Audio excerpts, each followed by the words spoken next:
¿Se logra visualizar? Sí, sí se logra ver, doctor.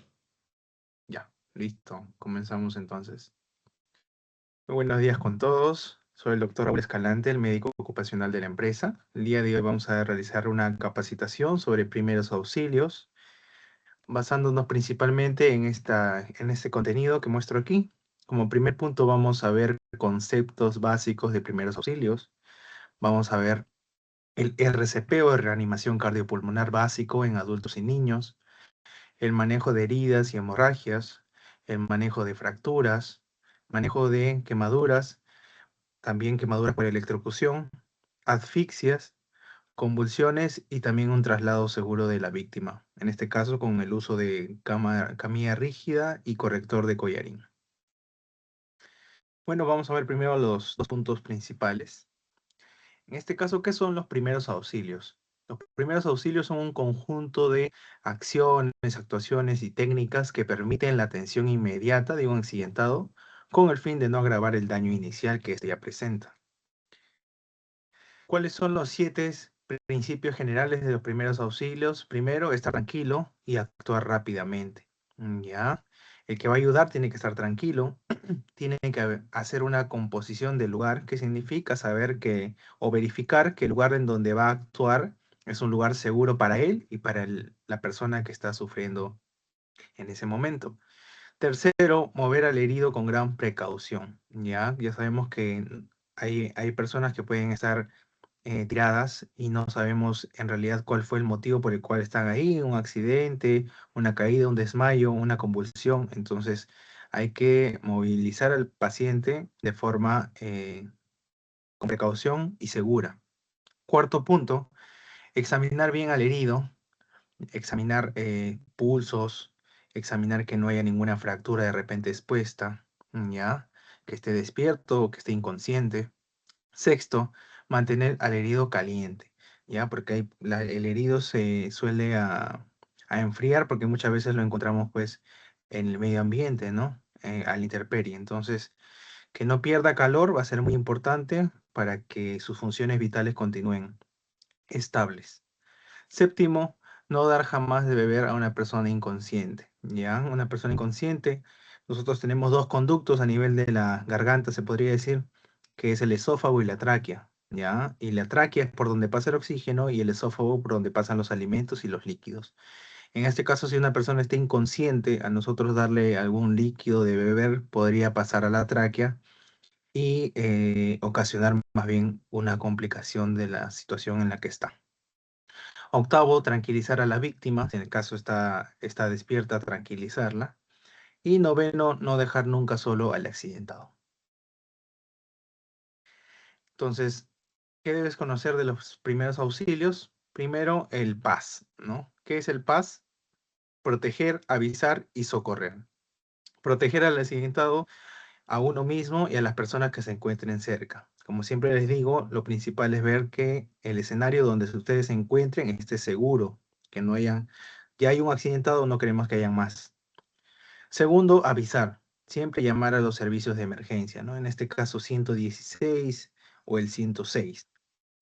Socorrer, brindarle atención al accidentado, ¿no? Reconociendo si hay signos vitales o no, si está consciente, despierto, si respira o no respira, si su corazón late o no, y eso lo vamos a ver con el pulso. Entonces, un RCP básico de reanimación cardiopulmonar se da a todo paciente en el cual, como dice el primer punto, no responde y no respira con normalidad. ¿Ya? Entonces, siempre vamos a evaluar a un paciente que esté en un estado de inconsciencia. Dos cosas primero. Uno, si respira o no respira. Y dos, si hay pulso o no hay pulso. En el caso que no respire y no haya pulso, se inicia el Doctor, RCP. ¿Sí? doctor, creo que no se está cambiando las diapositivas o todavía no. Se ve la principal. No, ya cambié. ¿Sí? ¿No se ve? No, se ve la principal, no se ha movido. Ahí Ah, ya. recién, ahí recién. A ver, vamos a compartir de nuevo entonces. A ver, un ratito, doctor, aprovechando, señores, ustedes saben, por favor, que deben encender sus cámaras. Este reporte, esta grabación se manda el link a todos a José Tello, que es el gerente, a Guillermo, ¿no? Entonces, por favor, prendan sus cámaras, porque quiero luego tener que reportar, indicar quién se ha activado y quién no, porque para mí es más trabajo estar haciendo todo ese reporte. Ya, por favor. Ah, ya, Esto, más que partes, todo bueno, para los nos supervisores. compartes la asistencia. Nos compartas la asistencia, por favor, incluyendo Lima, ¿ya? Esto no está incluido para Lima, Guillermo, solamente si Lima iba a ser presencial, quedamos, ¿recuerdas? O una segunda reunión. Ya. Ahora sí se nota la PPT. Sí, sí, ahora sí se ve. Ya, eso es lo que estábamos conversando. En primer punto, siempre ver, como les digo, el estado del paciente, si respira o no respira y si hay pulso o no hay pulso. Seguimos la flecha, llamar a los servicios de emergencia. Como les mencioné, el 116, el 106. 116 es bomberos, 106 es SAMU. Entonces, esos son los servicios. Si vemos que el paciente, primero, estamos en un lugar seguro, donde no hay algún objeto que de repente nos pueda ocasionar más daño a nosotros y al paciente, vemos que el paciente no respira, no tiene pulso, comenzamos las 30 compresiones torácicas. ¿Ya? Son 30 compresiones torácicas y 2 respiraciones. Eso conlleva un ciclo de reanimación cardiopulmonar. 30 compresiones torácicas y 2 respiraciones. Entonces, continuar el RCP 32, ya sabemos que el 30 son las compresiones y 2 las respiraciones, y esperar a que llegue el DEA o quizás algún personal de salud capacitado. Ya. Como vemos a la derecha hay un algoritmo también. Como mencionamos, repetimos, comprobar la inconsciencia del paciente, ¿ya?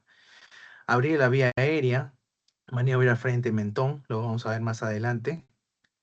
Comprobar ventilación, ¿ya? Nosotros tenemos que ver que el pecho suba y baje, suba y baje. Eso es comprobar la ventilación. Segundo, tercero, no respira. Si respira, solamente lo colocamos en una posición lateral de seguridad para que el paciente tampoco se atragante quizás con su saliva o, o pueda generar cualquier otra complicación estando en la posición de boca arriba, atorarse con la lengua o cualquiera de esos. En cambio, si no respira, realizamos ya las 30 compresiones torácicas. Se hacen 100 compresiones en un minuto, por eso que tenemos que mantener un ritmo adecuado y también comprimir una distancia adecuada. Ya la guía nos menciona que hay que tener 100 compresiones por minuto y también una compresión debe tener una profundidad en el pecho de al menos 5 centímetros. Ya, eso vamos a verlo ahorita más adelante también. Y las 2 ventilaciones. Entonces, como vemos en la primera imagen de la izquierda, aquí nos menciona 30 compresiones y 2 ventilaciones. 30 compresiones, 2 ventilaciones. Aquí, hasta la compresión y la primera ventilación, marca un ciclo. Hasta la compresión y la segunda ventilación, otro ciclo. Así, el primer ciclo, segundo ciclo, a eso se le llaman ciclo de reanimación cardiopulmonar. A la parte derecha tenemos la maniobra frente-mentón. Siempre tratar de estirar o elongar la vía aérea, en este caso el cuello, porque así tenemos una mejor ventilación cuando vayamos a hacer las ventilaciones al paciente boca a boca. Aunque las últimas guías nos dicen que esto, si es que es una persona que quizás no conocemos, ya que está en la calle, entonces no es necesario hacer las ventilaciones. Hoy en día solamente se han quedado con las 30 compresiones. Si en el caso sucede, quizás en tu casa es una persona, un familiar que conoces, le podrías realizar la ventilación sin ningún problema. ¿Ya? Entonces, la posición en la cual uno tiene que hacer el RCP es como muestro acá abajo a la izquierda. ¿Ya? Las rodillas pegadas al paciente de forma lateral, ¿ya? 90 grados. Nosotros vamos a colocar los brazos rectos, ¿ya? Los brazos rectos. Y vamos a apoyarnos con el peso del cuerpo. Con el peso del cuerpo es que nosotros vamos a realizar las compresiones. ¿Cómo tenemos que colocar las manos? El talón de una mano, colocarlo en el pecho. Se podría decir entre las dos, intermamilar, ¿ya? Entre las dos tetillas. Ahí vamos a colocar el talón de la mano y con la otra vamos a comprimir encima para dar estabilidad, ¿ya? Y la compresión tiene que ser al menos 5 centímetros, ¿ya? Como dice acá, la frecuencia es de 100 a 120 compresiones por minuto y una profundidad de 5 a 6 centímetros. Eso va a generar de que el cerebro no pierda perfusión de sangre, no se quede sin oxígeno. Y eso va a generar de que el paciente no produzca daños a la larga, ¿no? Entonces aquí tenemos un pequeño video que va a recrear un poco lo que estamos conversando. Me avisa por favor si se escucha.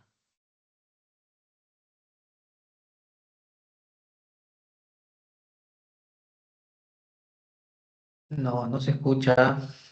Ahí. My name is Vinnie Jones, Ahí and sí, I'm going ahí to teach sí. you a lesson you'll never forget. There are times in life when being tough comes in handy. Say some geezer collapses in front of you. What do? We need a volunteer that ain't breathing. Here's one I made earlier.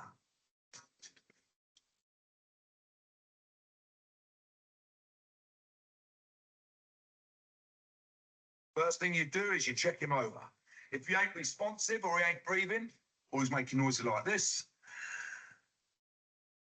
then his heart will stop working, he's having a cardiac arrest.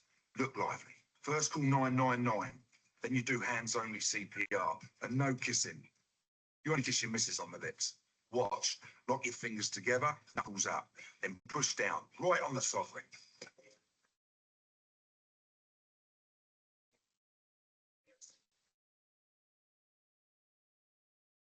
Push down 5 or 6 centimetres. That's about 2 inches in old money.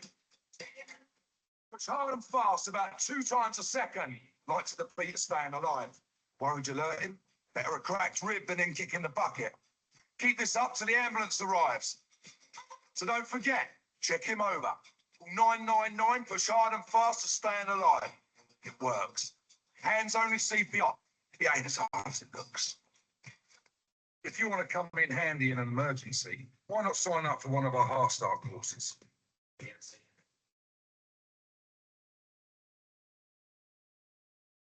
Bueno, como hemos visto en este pequeño video que ha retratado todo lo que hemos conversado en este momento, vamos a darle una repasada a ello.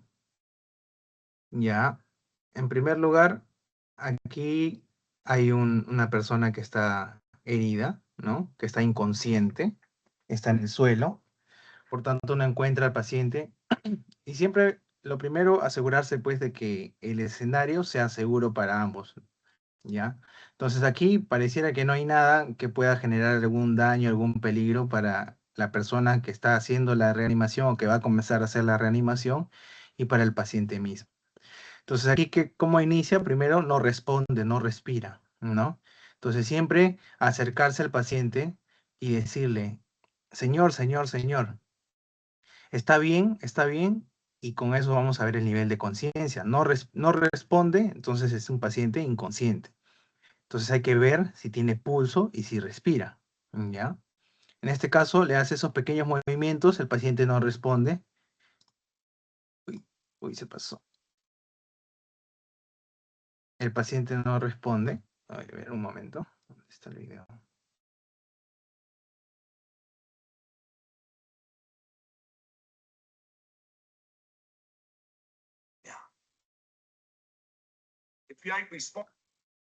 Ya, no respira, dice, no respira.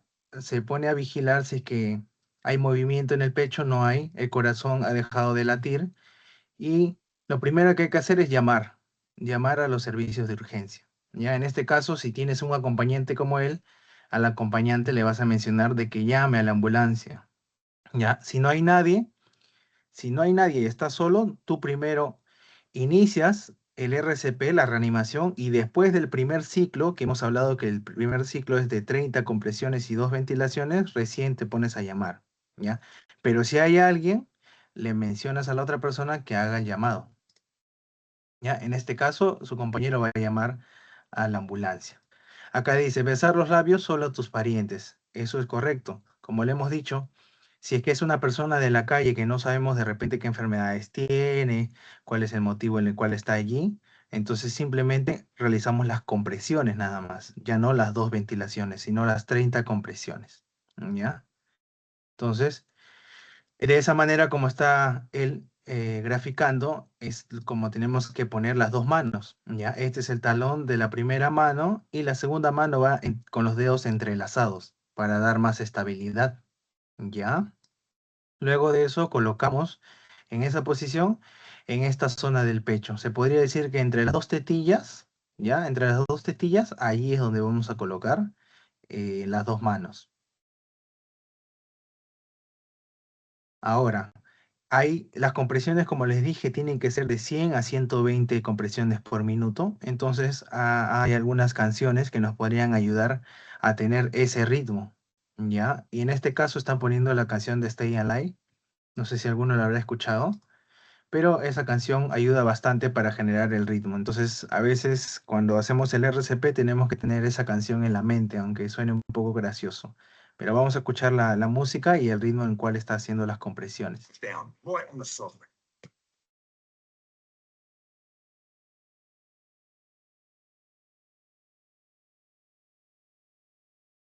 It's down 5 or 6 centimeters. That's about 2 inches in old money. Push hard and fast, about 2 times a second. Like to the beat of Staying Alive. Worried you'll hurt him? Better a cracked rib than him kicking the bucket. Ya, entonces el ritmo, como ustedes están escuchando, es de la música y con ello vamos a nosotros generar de que en un minuto hagamos al menos 100 a 120 compresiones. Lo segundo, que las compresiones tienen que al menos tener una profundidad de 5 centímetros, ¿ya? En el pecho del paciente para que el corazón simule de que sigue latiendo y el cerebro y otras partes del cuerpo no pierdan oxigenación. Ahora ahí dice, mejor una costilla rota que estire la pata. Bueno, eso es cierto, ¿ya? A veces tenemos miedo de hacer las compresiones en el pecho porque van a ser 5 centímetros en los cuales vamos a hundir el pecho y a veces da miedo. Pero tenemos que recordar también que la caja torácica no solamente es hueso, sino también cartílago. Y ese cartílago es más flexible y nos va a dar la flexibilidad de nosotros poder introducir en los puños 5 centímetros en el pecho, ¿ya? Si en todo caso, que ha habido casos también de ruptura de costilla, como dice allí, siempre valorar riesgo-beneficio, ¿no? A veces se puede romper una costilla, pero eso va a traer menos beneficio que el paciente pues fallezca en este caso. Entonces, siempre hay que hacer la reanimación cardiopulmonar en todos los pacientes que están inconscientes, sin pulso y sin respiración.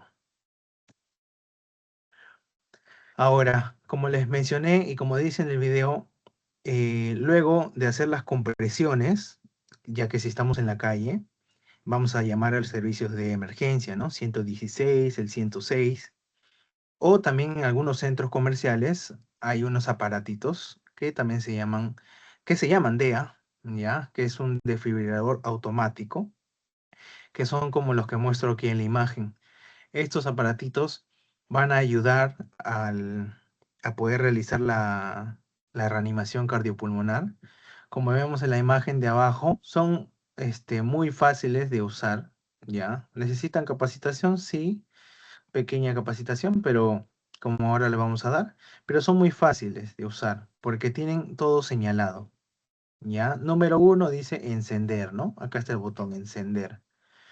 Número 2, colocar los parches en el paciente y también te indican dónde colocarlo, ¿ya? Y cuando sacas los parches, también los parches tienen unos dibujitos donde mencionan dónde colocarlo, ¿ya? Entonces lo colocamos. Y tercero, el mismo dispositivo vía electricidad va a verificar si el paciente está con pulso o sin pulso y con ello te va a indicar porque esto habla, ya habla. Entonces te va a decir, estamos verificando, aléjense primero, te va a decir, aléjense, estamos verificando si el paciente presenta un pulso desfibrilable o no, porque esto va a emitir una electricidad al paciente para poder reanimarlo. Entonces, el mismo aparato mide si es que hay un pulso o no que se pueda desfibrilar. Si te dice que no, tú continúas realizando la reanimación cardiopulmonar, o sea, continúas haciendo las compresiones. Nuevamente el aparatito va en un tiempo determinado, te va a decir aléjese y va a verificar si es que el paciente tiene un pulso desfibrilable.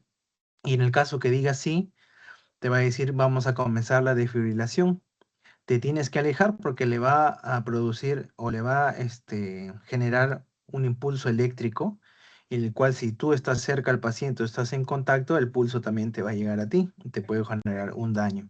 Entonces, el aparatito menciona, aléjense del paciente y le genera un pulso eléctrico, ¿no? El cual va a hacer de que su corazón, si en este caso no estaba latiendo, pueda volver a latir, o si está en una arritmia, o sea que el corazón está latiendo irregularmente, lo va a regularizar.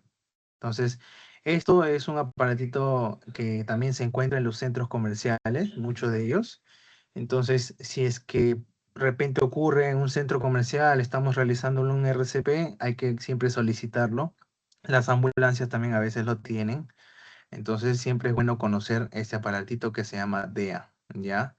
Entonces, hay para personas adultas y para pediátricos, ¿ya? Los parches para personas adultas y para pediátricos. Entonces, como les menciono acá, está bastante explicadito también, viene bastante instructivo para que nosotros podamos realizarlo sin ningún inconveniente, ¿ya?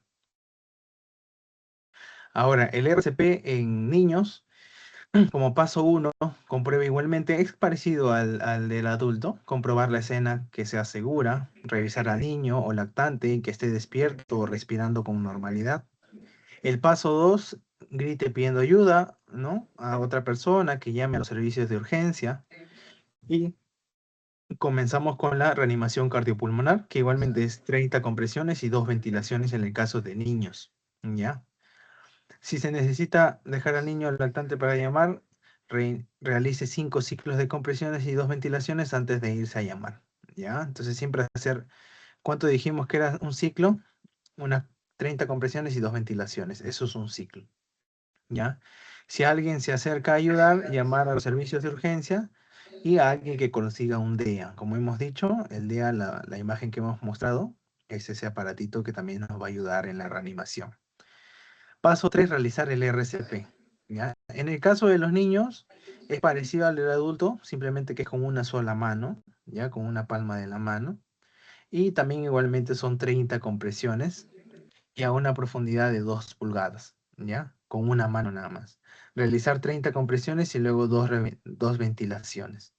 En el caso que fuera lactante, ya no vamos a usar ni 2 manos ni una mano, sino los dedos, ¿ya? 2 dedos. Se puede usar 2 dedos de la forma como vemos abajo a la derecha, directa de una sola mano, o si podemos con nuestras 2 manos envolver al pequeño y con los 2 pulgares realizarle las compresiones. Igualmente 30 veces. Y aquí ya no va a ser 2 pulgadas o 5 centímetros 6, sino va a ser la mitad, ¿no? 2.5 centímetros, 2 centímetros. Igualmente 30 compresiones, 2 ventilaciones. Entonces, ¿qué nos dice el soporte vital básico en pediatría? Que hay que primero tener como punto principal la apertura de vías aéreas, como vimos en el video, igualmente acá. Eso se llama maniobra frente-mentón, en el cual vamos a hacer una elongación, un estiramiento del cuello, y con nuestra vista, como vemos ahí el participante, uno, con el oído estás escuchando si respira o no respira, ¿ya? Y con la vista hacia el pecho, estás viendo si se infla el pecho o no se infla el pecho. Entonces, con tus dos sentidos, con el oído y con la vista, estás verificando si el paciente respira o no, ¿ya? Con tus dos sentidos, estás escuchando y estás viendo. Si no respira, pues inicias ventilaciones y compresiones, ¿ya? Compresiones 32, sanitarios 15.2. Esto ya va a depender de los especialistas, ¿no? Personal médico. Y también el DEA, ¿no? El DEA que va, como les digo, hay para pediátricos, para no pediátricos, y según eso va a realizar la regulación de la electricidad, el impulso eléctrico que vaya a poder pasarle al paciente, ¿ya? Entonces, un pequeño algoritmo para recordar todo. ¿Responde a estímulos? Sí. Entonces, solamente valorar la necesidad de asistencia. Pero si no, pedir ayuda para optimizar la posición, abrir la vía aérea como vemos acá, respira o no respira. Si respira, bueno, vigilancia, y si no respira, activar los servicios de emergencia, ¿no? Llamar a la ambulancia, a los servicios de emergencia. Administrar 5 ventilaciones, ya 5 ciclos, 5 ciclos. ¿Se expande el tórax? No, no se expande el tórax, entonces administrar compresiones, ¿ya? Al menos que sean 100 a 120 por minuto, ¿ya? Entonces tenemos que realizar las compresiones y las ventilaciones, o sea, los ciclos, ¿ya? Eso va a hacer que el paciente permanezca todavía con funciones estables, el corazón y el cerebrito estén irrigados hasta que venga el personal de salud. Entonces, hemos visto el RCP en adultos, el RCP en niños, que varía principalmente, uno, por la posición de los dedos que vamos a tener en caso de lactantes, dos deditos, en caso de niños, solamente la palma de una mano, y en el caso de adulto, las dos manos entrelazadas, ¿no? El ritmo tiene que ser el mismo. Lo que más varía también cuál va a ser la distancia que va a tener que presionar uno, en el caso de adultos 5 centímetros, a 6, en el caso de niños también, y en el caso de lactantes a 2.5 centímetros, o sea, es mucho menor, ¿no? Eso principalmente. Ahora vamos a ver manejo de heridas, hemorragias, fracturas, quemaduras, electrocución, asfixia y convulsiones. Entonces, el manejo de heridas y hemorragias. Las heridas son la pérdida de la continuidad de la piel o la mucosa a consecuencia de un traumatismo. Según el aspecto, se clasifican en estas 6 formas, ¿no? Abrasión, como se puede decir, como si alguna vez nos hemos caído de niños y en la pista hemos frotado nuestro brazo y ha quedado como una pequeña herida, ¿no? Sangrante por raspado, podría decirse que eso es abrasión. Incisiva es cuando es un corte con algo bien filudo, ¿ya? Como puede ser una cuchilla, es un corte muy limpio, ¿ya? Muy regular, se podría decir. La laceración es casi parecido, pero que ya ha tenido más contacto con la piel, o sea, no es una herida con algo filoso, pero que es más, tiene mayor distancia en la piel. La forma punzante es, como vemos ahí, con un objeto filudo, como puede ser un clavo. La amputación ya es pues la pérdida completa de una pequeña parte del cuerpo, ya sea una pierna, un dedo, una oreja.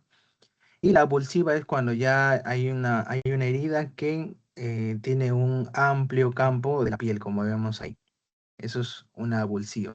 Entonces, hay varios tipos de heridas. Ya. Entonces, ¿qué hacer cuando tenemos una herida? Primero, ponernos en una posición cómoda y preguntar cuál fue la causa de la lesión. Segundo, retirar la ropa si está que cubre la herida, ¿ya? Porque va a poder infectarla y también no nos va a poder nosotros manejar la herida. Tercero, seque la herida haciendo toques con una gasa dentro y a los extremos una gasa una sola vez, ¿ya? Ahora, siempre en cualquier sitio tenemos que tener un botiquín de primeros auxilios. Eso siempre mensualmente estamos vigilando. Y en ese botiquín debe haber gasas también, gasas, algodones, ¿ya? Pero en este caso, para el manejo de heridas tenemos que tener gasa, ¿ya? Y las gasitas lo tenemos que pasar por la zona de la herida solamente una vez. No podemos pasarla 2, 3 veces porque vamos a sobreinfectar la zona, ¿ya? Como punto 4, lavar la herida con abundante agua y jabón. Eso es lo principal que debemos hacer, ¿ya? Agua y jabón primero. Ya después, cuando viene el personal de salud, se hace otras acciones, pero nosotros siempre agua y jabón para poder, en primera instancia, retirar todas las bacterias que podían estar ahí y van a complicar esa herida. Como quinto punto, aplicar antisépticos yodados.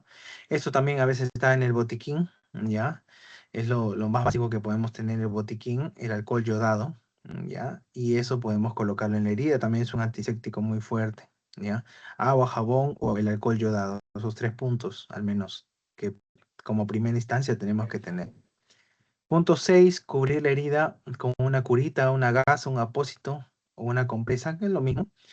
y sujetarlo con espadadrapos, ¿ya? Porque la herida tenemos que cubrirla para que, pues obviamente ningún microorganismo pueda ingresar por esa herida y también para que la herida pues deje de sangrar, entonces hay que cubrirla, ¿ya? ¿Qué no hacer? No colocar algodón, ni pañuelos, ni servilletas. ¿Por qué? Porque estos son materiales que botan pequeños micropartículas, ¿ya? Desprenden esas micropartículas que le llaman motas. Entonces eso se puede adherir a la herida, se puede quedar allí y más bien va a ser un punto de apoyo para que se infecte más bien la herida, ¿ya? Lo segundo, no hacer torniquetes tampoco, ¿ya? Si no tenemos la pericia para hacer torniquetes, podemos producir un daño mayor, o sea, una no irrigación de la extremidad y con eso generar ya una necrosis y daño celular. Entonces, no hay que hacer torniquetes como primera instancia. Sacar objeto extraño de la herida, como vemos ahí, si de repente hay algo incrustado, un cuchillo, un clavo, un fierro, lo principal es echar abundante agua, un antiséptico por allí y cubrirla la herida y llevarlo al establecimiento de salud más cercano. No hay que retirar el objeto que esté allí, porque ese objeto puede estar que haya ingresado y está ocupando un lugar en el cual quizás está deteniendo una hemorragia, pero al nosotros sacar ese material, vamos a dejar ese lugar expuesto, ese lugar libre y la hemorragia puede generarse más hemorragia, ¿no? Como tercer punto, dejar la herida al descubierto, ¿no? O soplar, ¿no? No hay que soplar porque en nuestra boca, nuestro aliento, hay millones de bacterias en la boca también, entonces no debemos soplar, tampoco debemos dejarlo a la intemperie, como les digo, se puede infectar, así que siempre cubrirlo con una gasa y la gasa asegurarlo con esparadrapos. En el caso de las hemorragias, una hemorragia es la salida de la sangre de los vasos sanguíneos como consecuencia de la ruptura de estos mismos vasos sanguíneos. ¿Ya? El objetivo es detener la pérdida de sangre y las hemorragias internas pueden ser internas o externas. ¿Ya? Va a depender mucho de la profundidad de que haya sido la lesión para ver también la gravedad de la hemorragia. No, como no sabemos, en nuestro cuerpo tiene arterias y tiene venas y las venas son más superficiales, ¿ya? Muchas veces lo que nos cortamos de forma superficial y sangra es sangrado venoso, y por eso que es un sangrado, se podría decir que no tan profuso, no hay tanto sangrado, pero mientras más profunda sea la herida, ya puede abarcar un daño arterial, y la arteria tiene una presión mayor, ¿ya? Y la presión va a generar de que la sangre, la hemorragia sea mayor.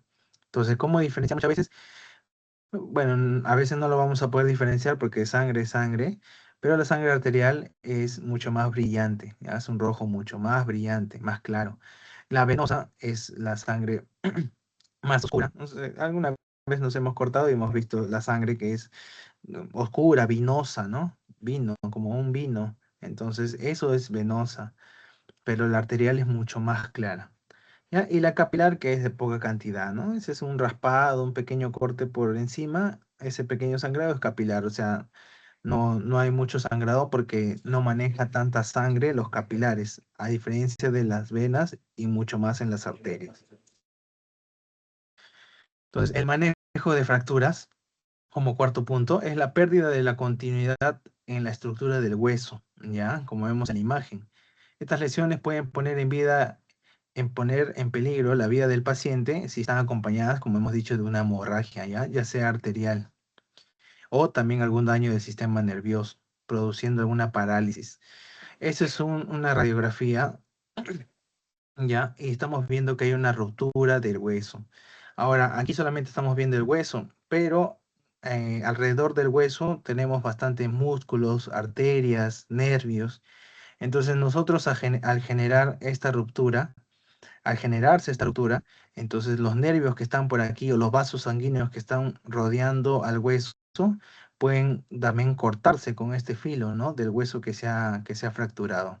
Entonces eso puede generar una hemorragia, ¿ya? O un daño nervioso y complicarse la fractura. Entonces siempre es bueno tener en cuenta eso, ¿ya? La gravedad de la fractura también va a depender qué tanto se ha trasladado el hueso, ya, de su sitio, de su posición inicial a la posición que está ahora de la fractura y qué daños podía ocasionar, ya sea muscular, ya sea nervioso o ya sea sanguíneo, los vasos sanguíneos, ¿ya?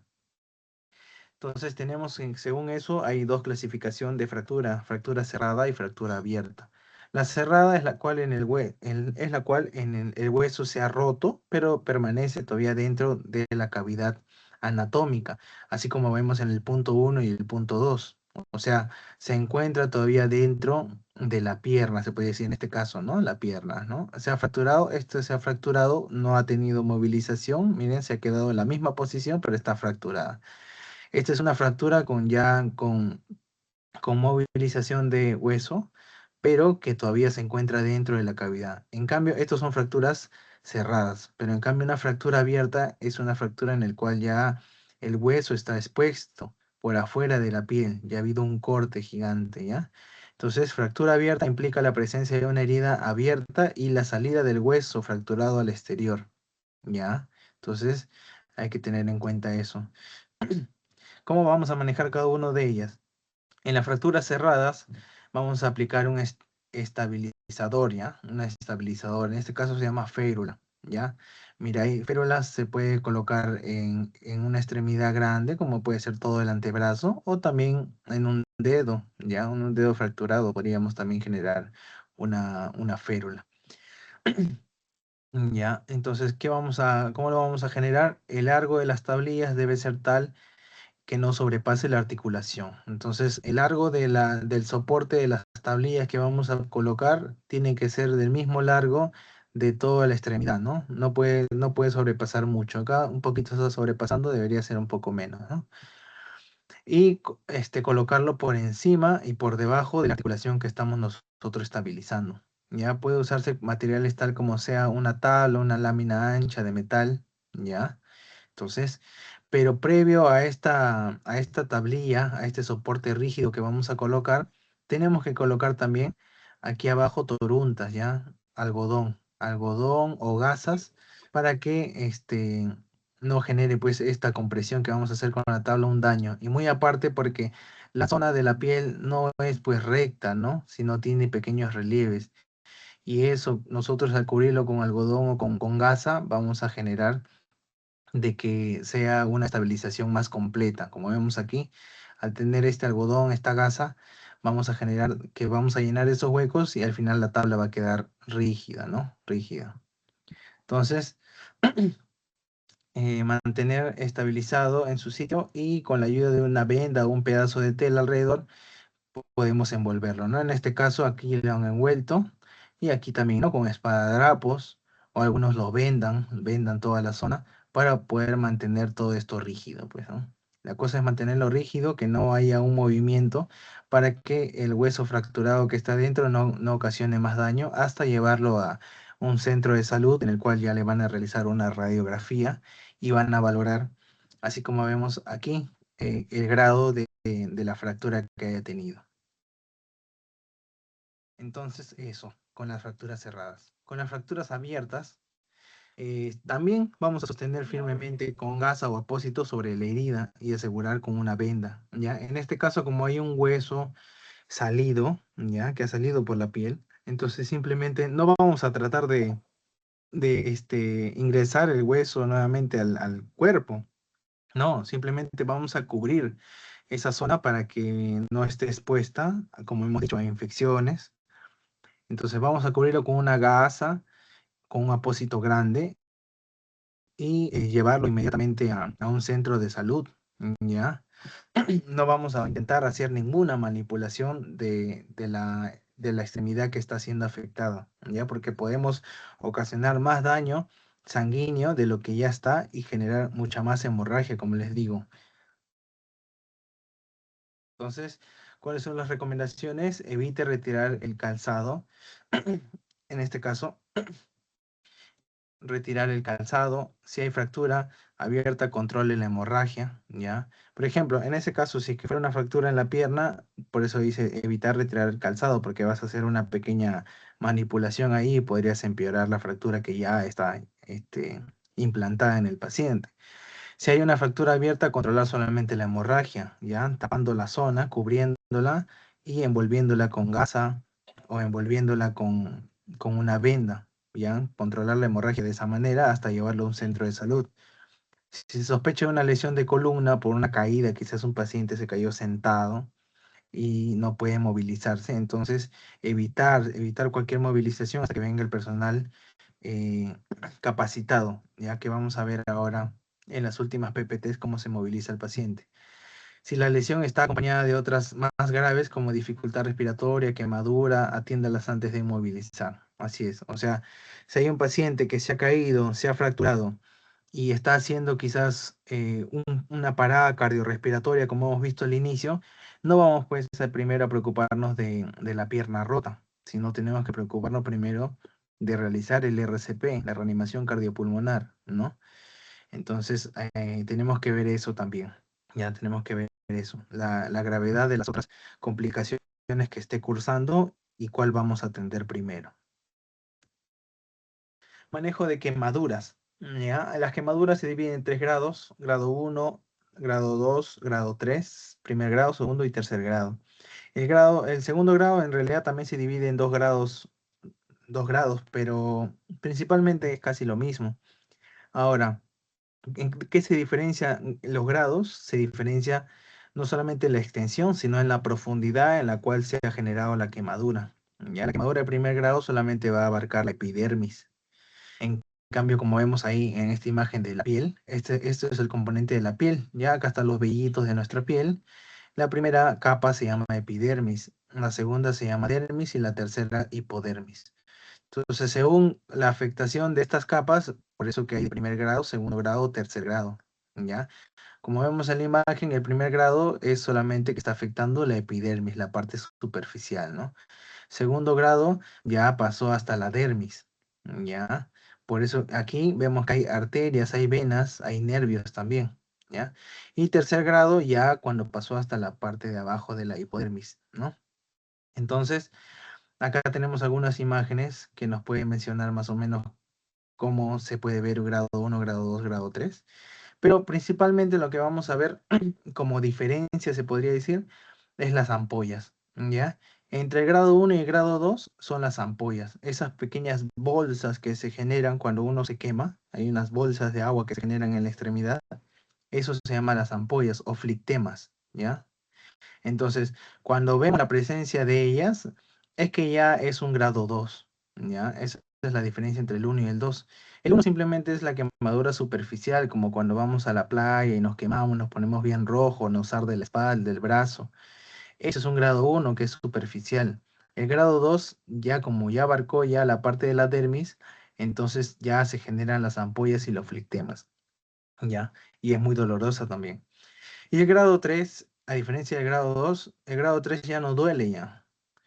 Entonces, ¿por qué no duele, doctor? Si es que debe ser más grado, debe doler más, ¿no?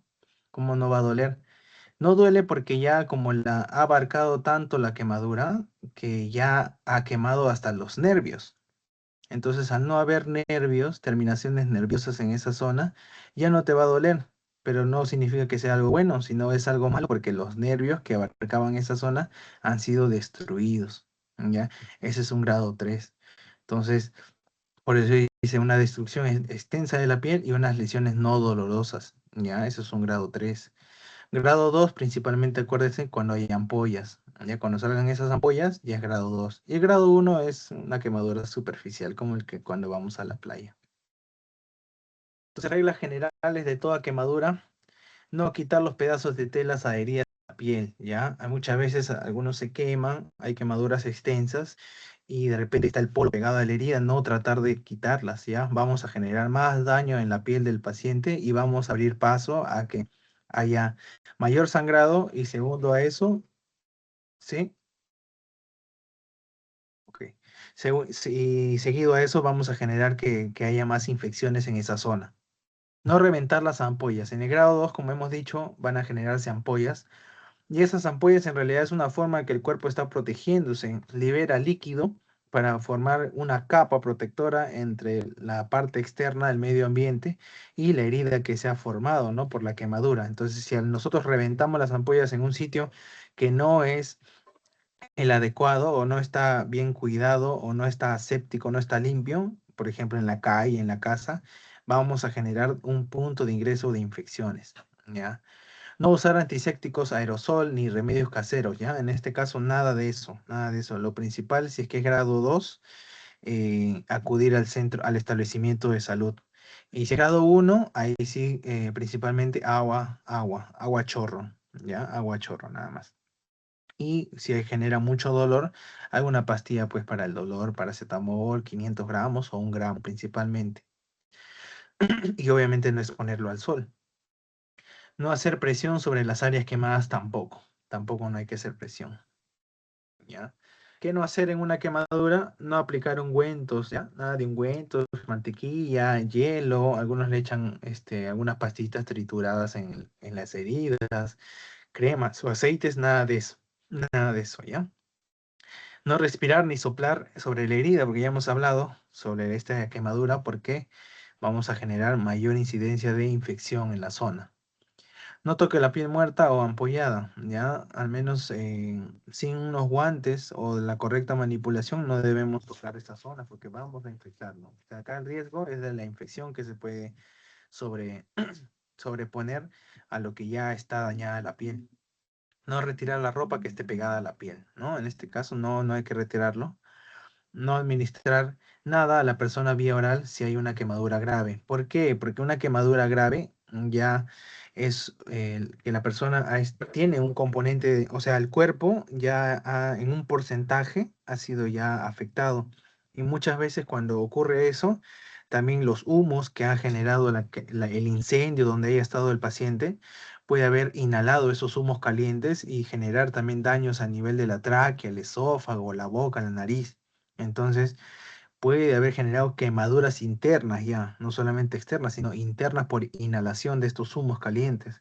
Entonces, a nosotros darle por vía oral una pastillita o algo, podemos generarle más daño, ¿ya? No sumerja una quemadura grave en agua fría, puesto que esto puede causar shock. Estamos hablando de quemaduras graves. Yo les he dicho que sí pueden echar agua a una quemadura, como puede ser la que te haces en la playa, la que te quemas de repente con una tetera al tocarla, ¿ya? Una quemadura localizada, sí le puedes colocar agua fría, ¿ya? A chorro.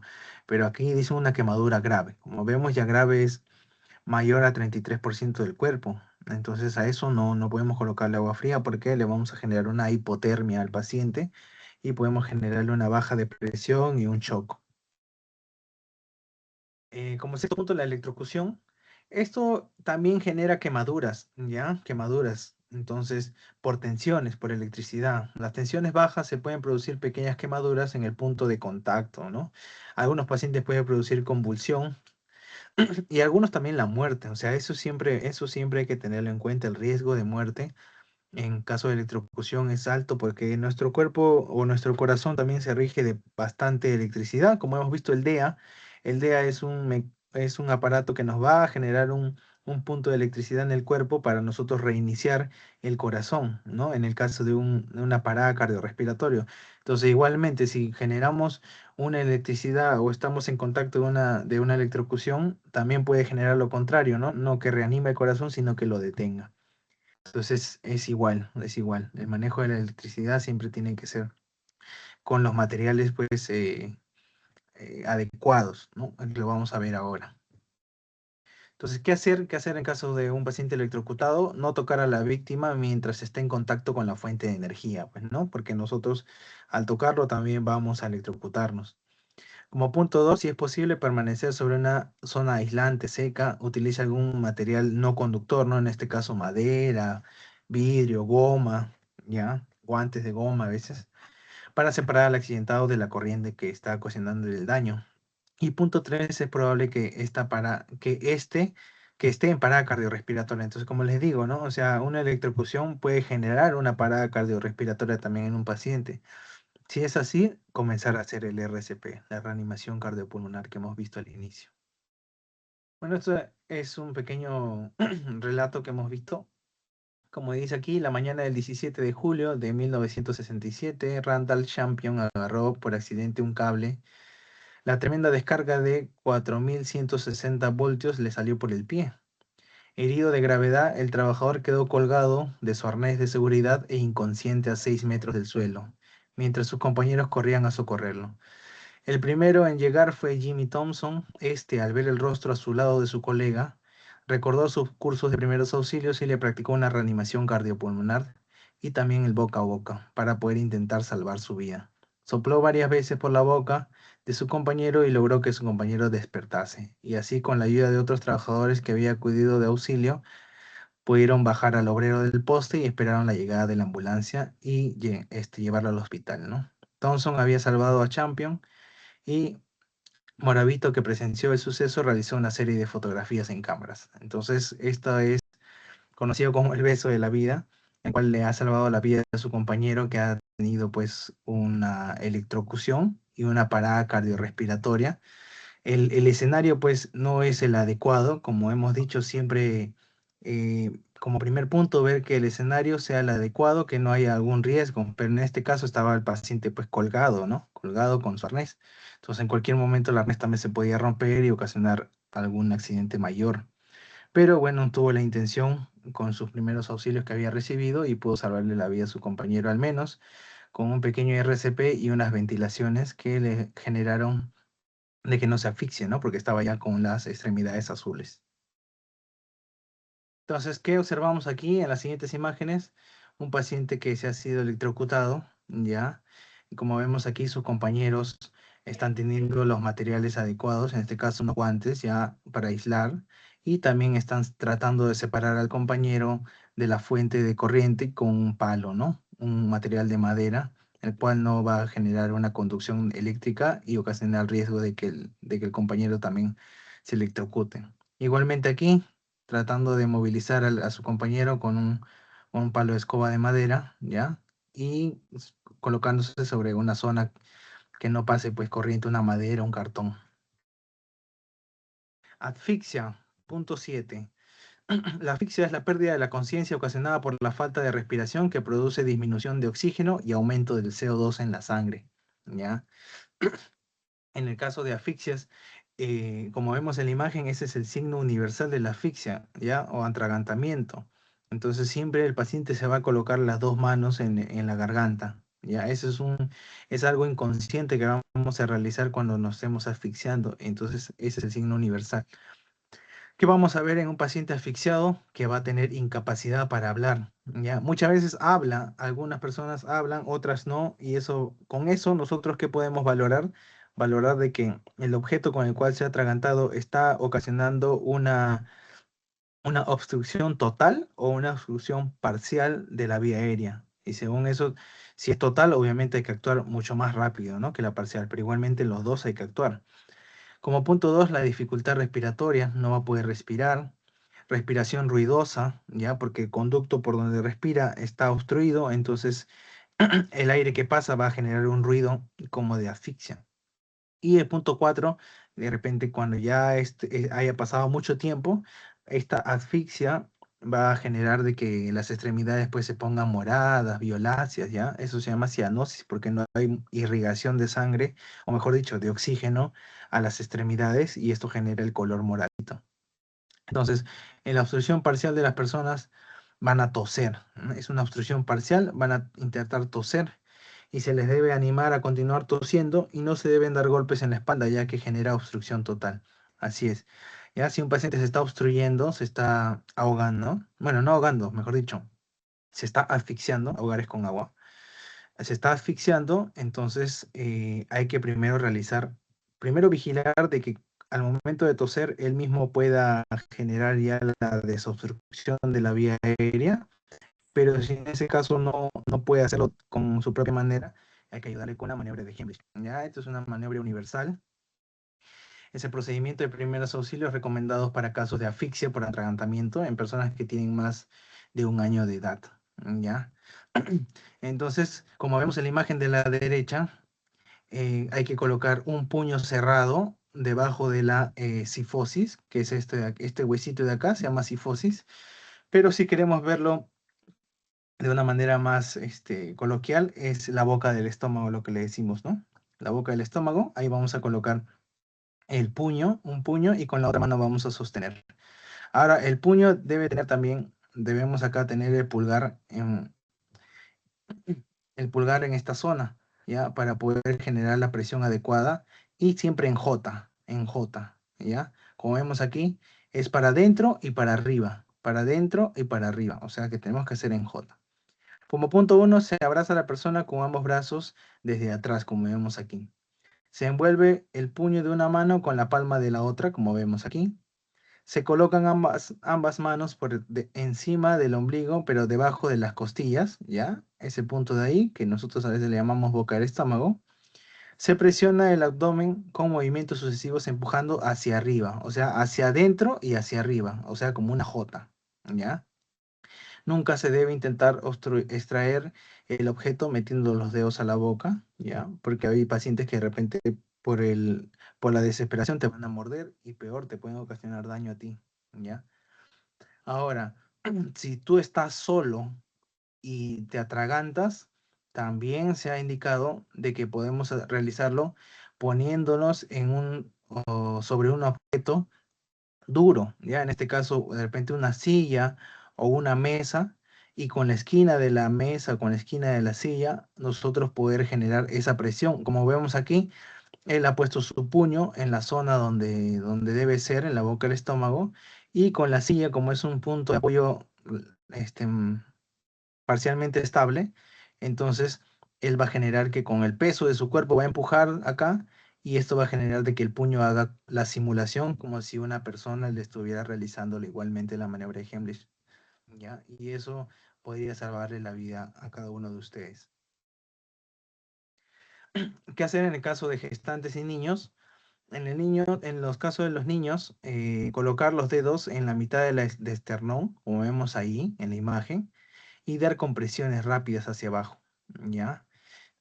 Y también lo vamos a voltear, colocar al bebé de boca abajo a lo largo del antebrazo y darle 5 golpes fuertes y rápidos en la espalda.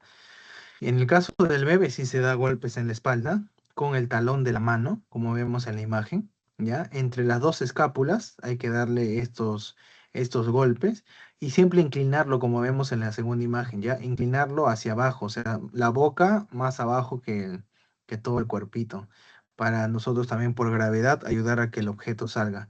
Y en este caso, como vemos en la segunda imagen, miren, con esa mano está generando los golpes en la espalda del niñito para que pueda botar el objeto.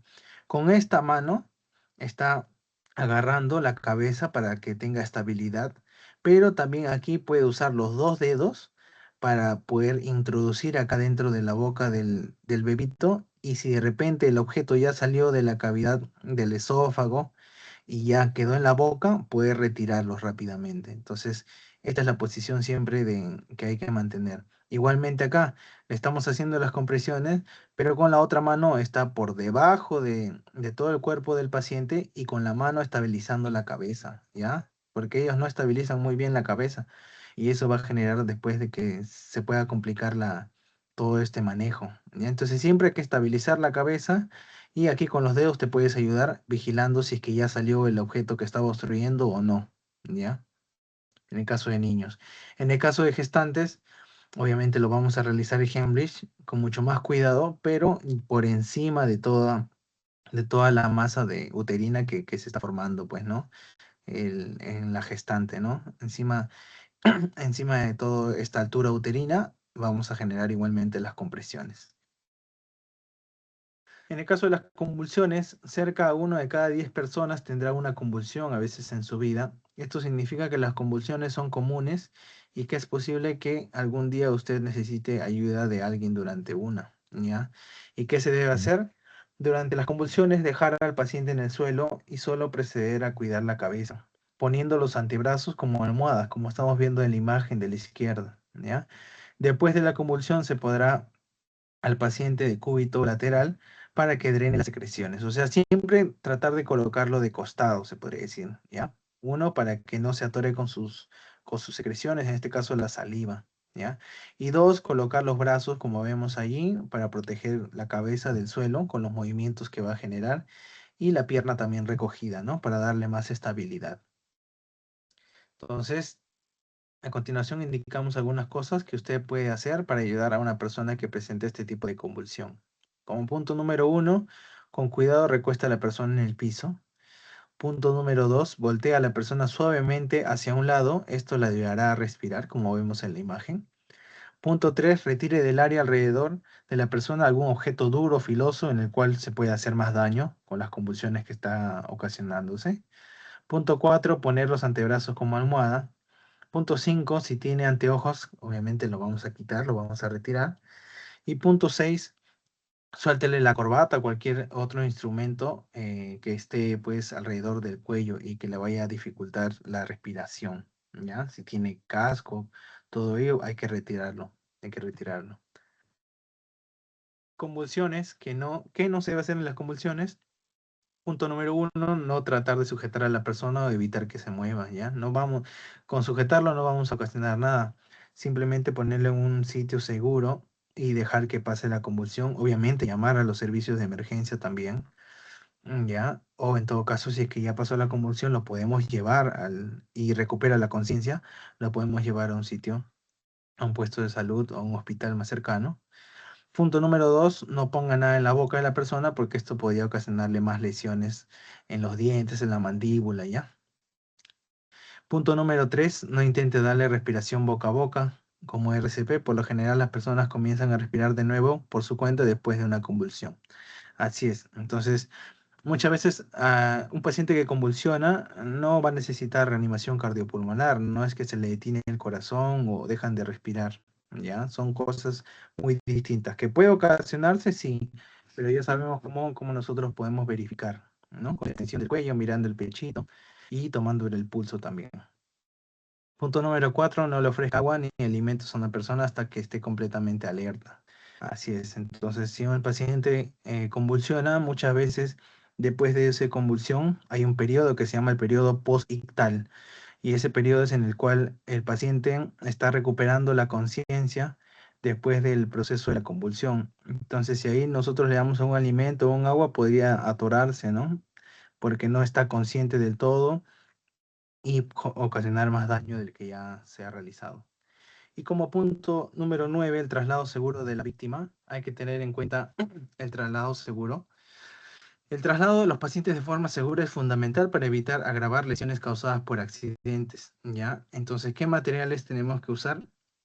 Ahí está la tabla rígida, el collarín, las correas de sugestión, ¿ya? Punto número 1, permite el traslado de manera segura y sin moverlo de posición, ¿ya? Punto número 2, se requieren un equipo de al menos 5 o 6 socorristas entrenados de manejo y traslado de personas lesionadas. Y como punto número 3, se deben tomar las medidas de bioseguridad para poder evitar poner en riesgo tanto a los socorristas como a la persona lesionada. Entonces, lo primero que hay que hacer y lo más principal es la inmovilización cérvico-espinal, ¿ya? Siempre es ideal un collarín que debe ser rígido, con 4 puntos de apoyo, mentoniano, esternal, occipital y cérvico-dorsal. Y un orificio anterior amplio, ya que permite la visualización de toda el área de la tráquea, para poder nosotros también palpar el pulso del paciente.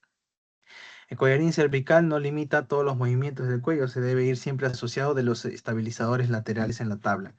¿Cuál es el estabilizador? Este acá amarillo, ¿ya? Este amarillo de aquí es un estabilizador. Entonces se coloca el collarín y lo más recomendable es que también haya el estabilizador en la camilla.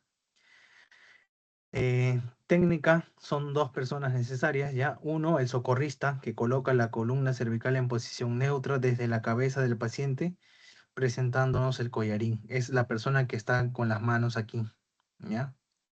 El socorrista 2 ajusta el tamaño del collarín, ya acá está el socorrista 2, ajusta el tamaño del collarín midiendo con una mano la distancia entre la línea inferior de la mandíbula y el trapecio del paciente, ya como está en la imagen. Hay diferentes tallas también de collarines para niños, para adultos, ¿ya? Desde uno de los lados, el socorrista 2 desliza la lengüeta, como vemos aquí, por debajo del cuello, ¿ya? La parte más larga por debajo de las, de las manos del que moviliza y por debajo del cuello del paciente. El socorrista 2 ajusta la parte delantera y la fija con el velcro. Ya, aquí ya está fijado con el velcro. Esto es un pega-pega que va a estabilizar el collarín. Y punto número 5, no quitar la inmovilización manual hasta la colocación de los estabilizadores laterales. O sea, no importa que ya esté colocado el collarín, igualmente la persona que está dirigiendo todo, que es el que agarra la parte de la cabeza, tiene que seguir manteniendo la cabeza firme hasta que llegue hasta que le coloquen el estabilizador. Entonces, aquí el traslado seguro de la víctima, ¿ya? Como hemos visto, el rescatador 1 se sitúa en la cabeza del paciente. Coloca sus manos en la región escapular del paciente y sujeta la cabeza y el cuello con la cara interna de sus antebrazos y lidera la maniobra, ¿ya? Entonces, el que lidera la maniobra siempre es el que estabiliza la cabeza, como vemos acá. Aquí, en este caso, él. En este caso, el personal que está aquí atrás. Aquí, ella, ¿ya? Ella es la que está comandando todo. El rescatador número 2 se sitúa con las piernas abiertas sobre el paciente mirando al rescatador 1 y sujeta la pelvis. Entonces, el de acá es el rescatador 2, ¿ya? El 1 estabiliza la cabeza, ¿ya?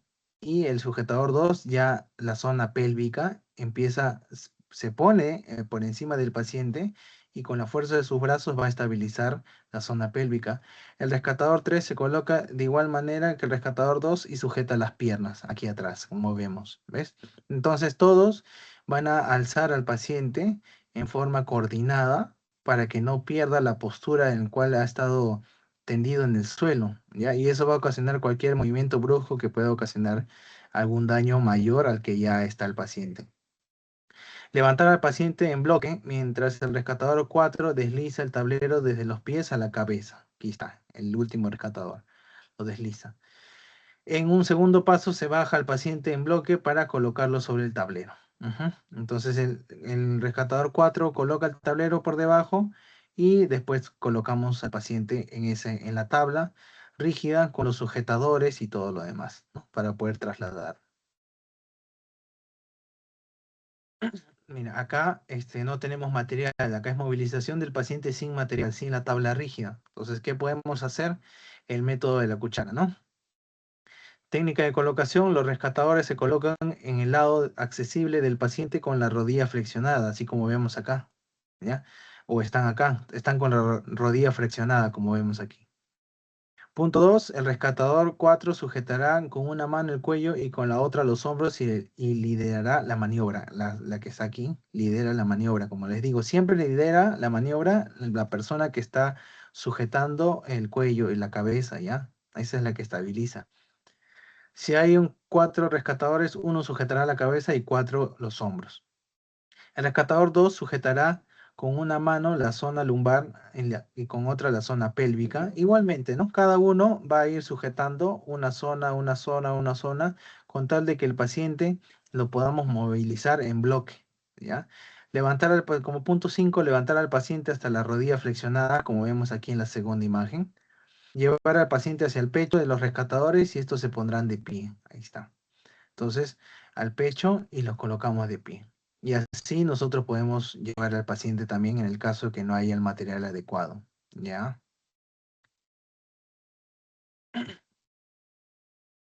Entonces aquí igualmente vamos a voltear al paciente. Es también técnica de volteado. ¿Ya? Como vemos aquí, el paciente se encuentra rígido. Entonces, con los rescatadores, igualmente siempre va a haber un rescatador que inmovilice la cabeza. ¿Ya? Y ese es el que va a comandar, el que va a decir, ya, tú aquí, tú aquí, tú aquí, y el que va a dar la orden también para todos hacer la misma acción de forma coordinada. Entonces aquí estamos generando que el paciente podamos voltearlo sin generar más daño, con su brazo extendido, un brazo extendido y el otro no. Entonces igualmente como vemos siguiendo las imágenes, vamos a poder voltearlo despacio, despacio, hasta poder introducirlo encima de la camilla rígida, ¿ya? Y estabilizarlo con el collarín y las cintillas de seguridad. Vamos a ver un videito ya, por último. En nombre de la Agencia Nacional de Minería y Continental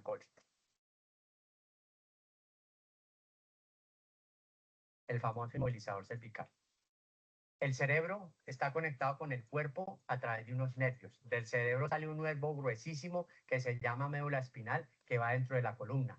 Y los nervios que entran y salen de toda la periferia del cuerpo llegan a esa médula espinal, suben la información, el cerebro procesa las órdenes, bajan por la médula y salen a repartir las órdenes a las diferentes partes del cuerpo.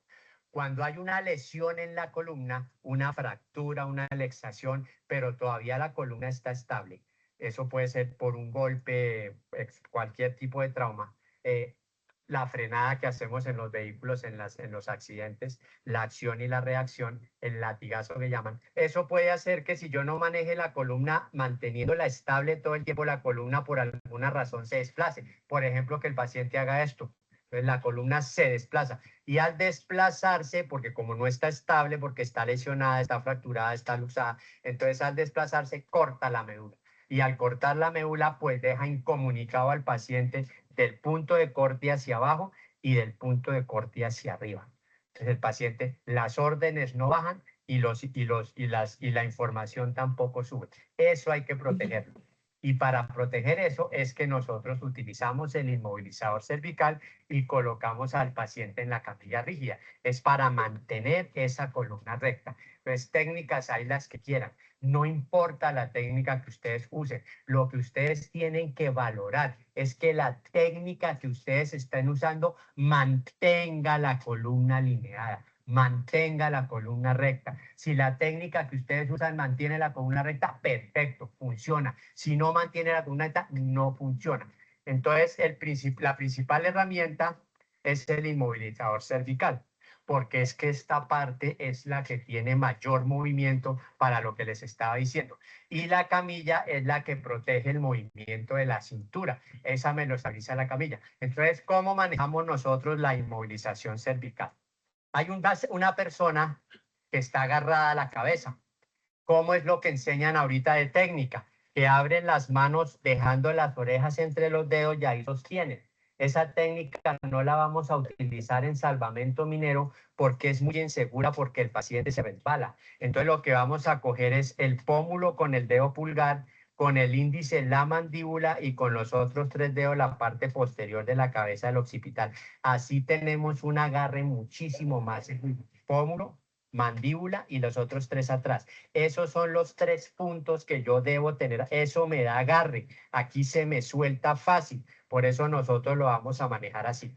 Si el paciente está sentado, cogemos los mismos puntos, solo que cambiamos los dedos. Entonces, vea, mandamos estos a la parte posterior del occipital, mandamos estos a los pómulos y mandamos los otros 3 al mentón. Ahí tengo agarrados los mismos 3 puntos, pero en diferente posición. Si yo abordo el paciente por detrás, entonces pues hago esto. Entonces, mire, tengo los pulgares en el occipital, tengo los índices en los pómulos y tengo los otros 3 en el mentón. Sigo usando los mismos 3 puntos, pero desde diferente posición. Una vez que la persona está utilizando esa posición, pues colocamos el inmovilizador. Colocamos el velcro hacia adentro, porque si lo dejamos hacia afuera se puede pegar con la superficie que está debajo y no resbala. Yo cojo el inmovilizador en esta forma, ¿cierto? Acá, meto el velcro hacia adentro e introduzco el inmovilizador hacia abajo. Nosotros estamos acostumbrados a meterlo así, entonces cuando lo cerramos queda en la cara del paciente. Lo metemos hacia abajo un poquito. ¿Cuánto? Hasta que nosotros podamos alcanzar el velcro por el otro lado.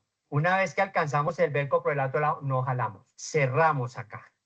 Acomodamos acá, que nos quede bien aquí la mentonera y ahí sí jalamos y fijamos. Esa es la técnica para colocar el inmovilizador cervical. Volvemos a repetir. Velcro hacia adentro. Empujamos hacia abajo. Cogemos el velcro. No tiramos. Cerramos el inmovilizador hasta que lo tengamos bien ubicado y ahí sí procedemos a cerrar. Esa es la técnica para colocar el inmovilizador cervical.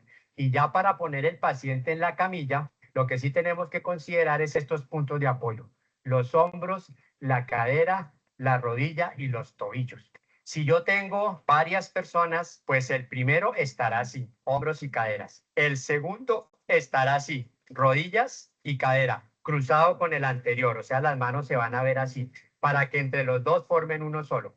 Y el tercero va a estar con rodilla y tobillo, lo mismo. Las manos del de acá va a estar acá y las de acá van a estar acá para que se vean cruzadas. Entonces ahí tendríamos 3 personas en esos puntos. Si solamente tengo 2, pues ya no uso tobillos. Entonces uno estará en hombros y cadera y el otro estará en cadera y rodillas. Si solamente hay una sola persona, pues estará, que tiene que tener fuercita, pues estará en cabeza y caderas. Para lo que vayan a hacer. Para girarlo, para empujarlo, para llevarlo hacia arriba, para llevarlo hacia abajo. Siempre tener en cuenta esos puntos. Hombro, cadera, rodilla, tobillo. Empujen, giren, siempre esos puntos. Y los puntos de fijación finales, cuando yo quiera colocarlo en una tabla rígida, en una tabla de una cama, porque no tengo más, los puntos para fijar el paciente son el tórax, ojo con las damas, levanten el seno, nunca las vayan a fijar sobre el seno, porque le van a lesionar el seno por debajo. Tórax, cadera, arriba de la rodilla, nunca lo van a poner sobre ese huesito ahí que llaman chocosuela o la famosa rótula, y sobre el tobillo, porque ahí va a doler mucho. Entonces, esos son los puntos de fijación para un paciente. No importa la técnica, sino que cumpla con los objetivos, de que la columna esté alineada y de que maneje uno los puntos que le sirven de referencia para movilizar el paciente.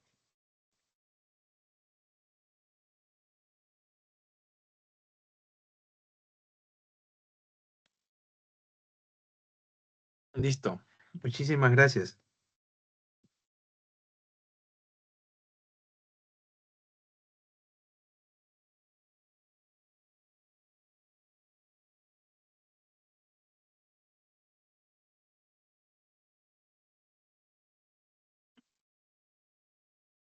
Gracias, doctor. A ver, señores, creo que hay preguntas.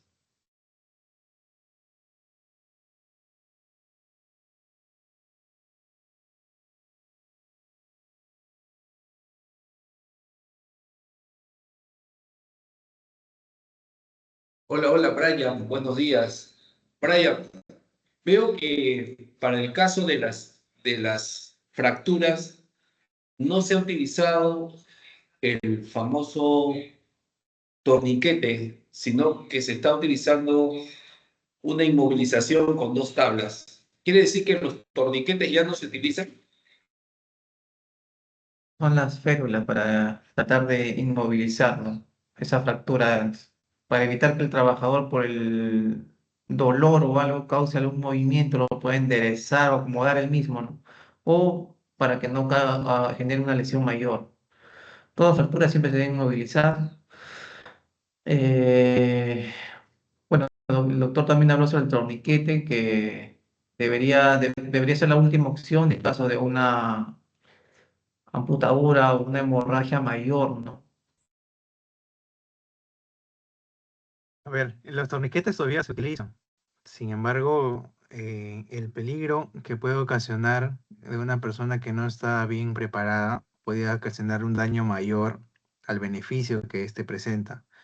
Ahora, por tal motivo, los torniquetes también sí se han dejado, en cierta manera, a veces como última opción, ya que también ahora hay objetos, instrumentos como son unas botas estabilizadoras. Hay botas las cuales insuflan con aire y también, o sea, se colocan en toda la extremidad, vienen justamente para brazos, para piernas, y se coloca en la extremidad, se llena de aire y con eso genera una estabilización, como una férula, ¿no? Neumática, se podría decir una férula neumática, ese es su nombre, y con ello trasladar al paciente. Obviamente tiene un costo más elevado, ¿no? Entonces también por eso dimos la opción puede ser eso, puede ser el torniquete como última opción, si es que no es un personal preparado. Y lo otro, como dice bien el ingeniero, como mencioné también en la exposición, cubrir la lesión, poner una venda, una gasa y estabilizarlo con alguna tablilla, ¿no? Hasta llevarlo al centro de salud más cercano o al hospital en este caso.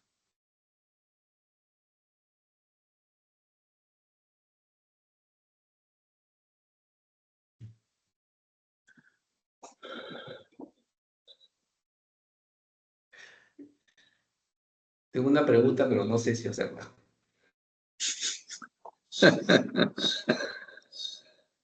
¿Por qué no? ¿Por qué no? Es para, es para el caso de la respiración boca a boca, porque es algo muy, es algo muy, que implica mucho contacto y podría ser una fuente de contaminación. En mi caso, bueno, hacerle respiración, por ejemplo, a una persona adulta que requiera hacerle una respiración boca a boca, me parece un acto Antihigiénico. antihigiénico, sí. No hay otra forma de poder hacer esa En la nariz, intervención. Uy, igual. Imagínate a Ardiles que tengas que hacer la respiración boca a boca.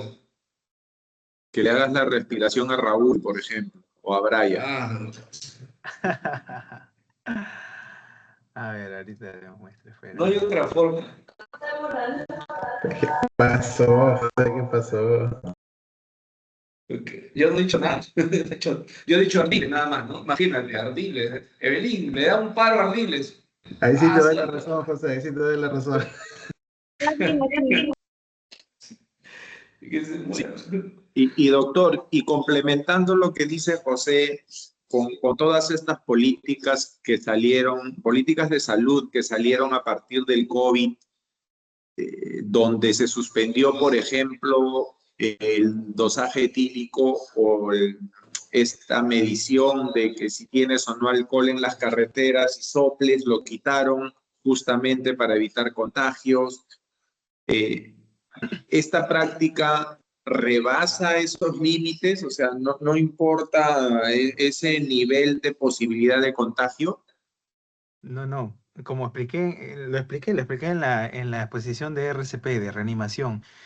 Como usted bien ha dicho, el ciclo se divide en 30 compresiones y 2 ventilaciones. Sin embargo, desde la época del COVID, desde 2020, se realizaron varios estudios porque justamente nadie quería hacer una respiración boca a boca a una persona desconocida, mucho menos en ese contexto. Entonces hicieron estudios y en los estudios se verificaron de que las respiraciones no eran tan importantes como las compresiones en realidad.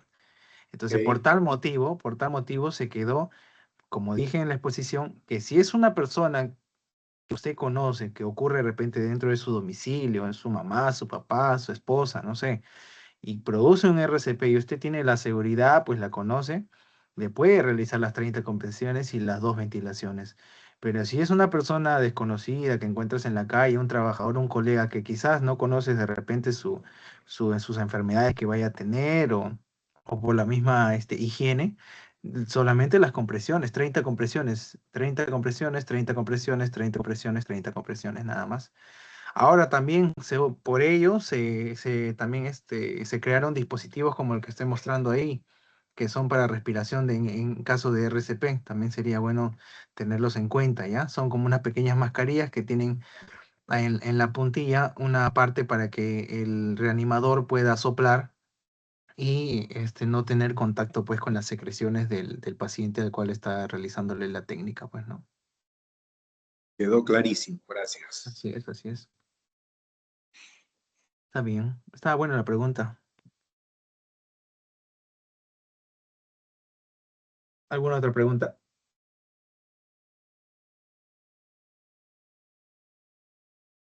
Ahora, cuando mencionó que es importante hacer esas compresiones, esa presión en el pecho, por lo menos unos 5 centímetros, son fuertes, siempre hay un riesgo de rotura de costilla. Inclusive a veces esta rotura de costilla puede perforar el pulmón. Esa probabilidad es alta, baja, media.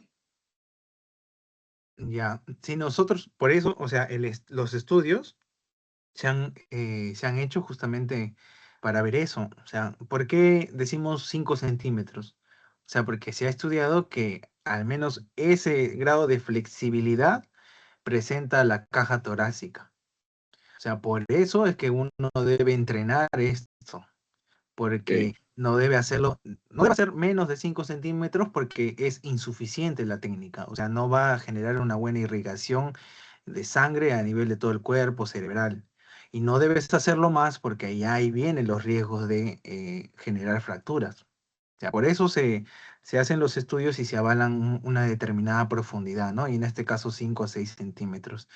Como dice aquí, la práctica hace al maestro, ¿no? Y siempre si puedes estar revisando o, o practicando, es lo mejor, ¿no? Los 5 centímetros son como que, se podría decir, tu sitio de baja complejidad para que no ocasiones algún daño, ¿no? Al paciente, más allá de que ya le estás generando una ayuda de sobrevivir, ¿no? En ese momento. Ok.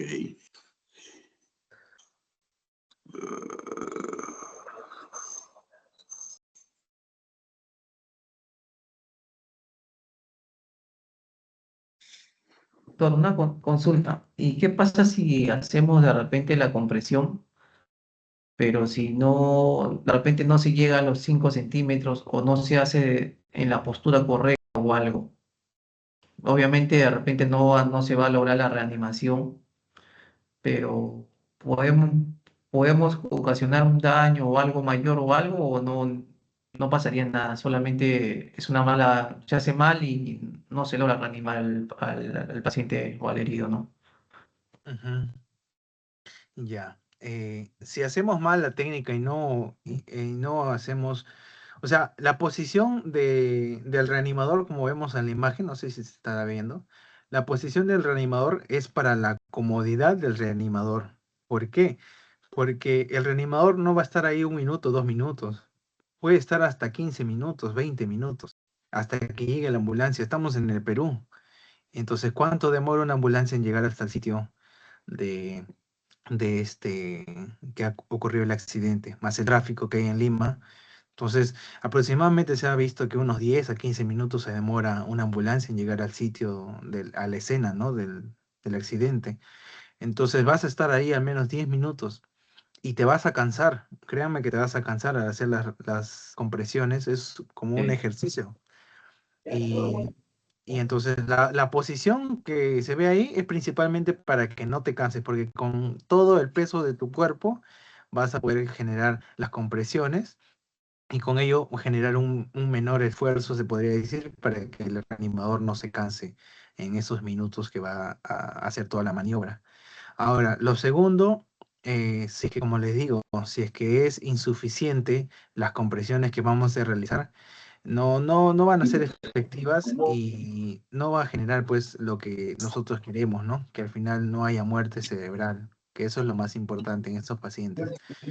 Se dice que a partir de los 8 minutos y que no haya una buena irrigación, ya genera muerte cerebral irreversible.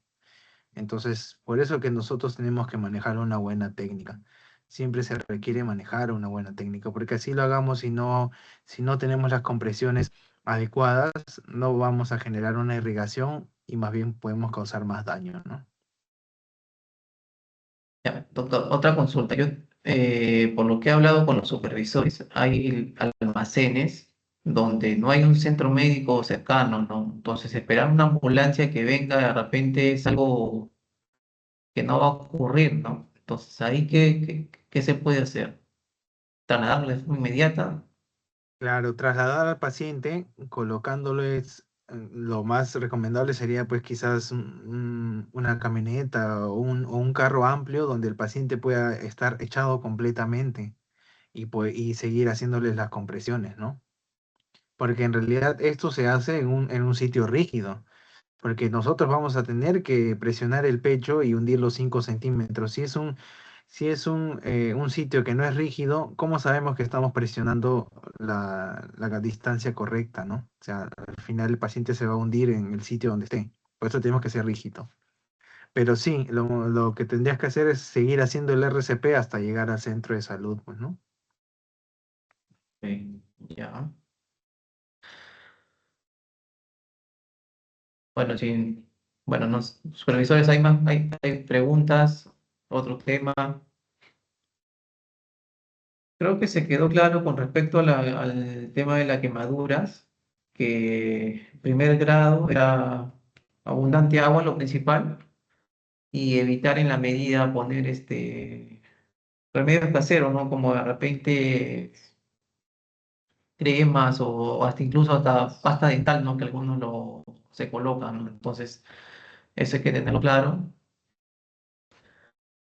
El agua, ¿no? Es lo principal, y para segundo, tercer grado ya acudir a un centro médico, ¿no? Que es lo más, para tener una respuesta oportuna. Así es, así es. Bueno, doctor, creo que no hay más preguntas. Eso sería todo. Muchas gracias. Muchas gracias con todos también por su atención. Hasta luego. Gracias, doctor. Hasta Gracias. luego.